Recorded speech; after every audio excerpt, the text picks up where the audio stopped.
na Black Edition. DSG na KO3. Mas maganda kumpara sa KO2.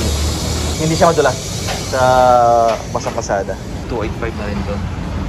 Saan ba yung sa isento? 285, 70, 70. Wala siyang mga side-side, ano? Walang sayad kasi yung pinaka ano niyan, pinaka sa shock absorber niya, i-adjust naman nila para iangat, para lumayo mismo sa walang ano, may pinapes na konti pero the good thing, may adjustment yung shock niya. At saka naka-offset na yung mags mo mismo. Ano? Pagkabit niyan, automatic lumabas na siya. Kaya nga. Kasi 275 siya eh. 275, 70 by 70. 70.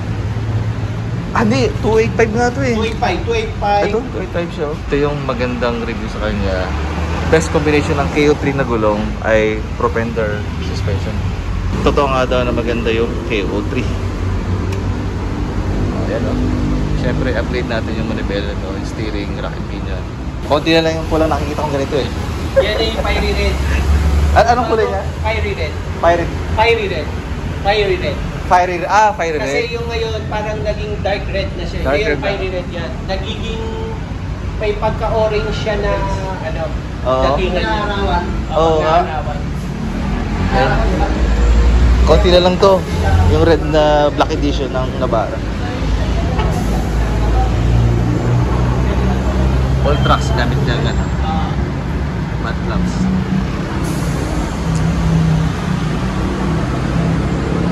Pupunta ka pala tayo ng Mindanao this coming mid-September. So, na-miss kong bumiyahe ng Mindanao. Kita-kits sa mga kamalayaw dyan.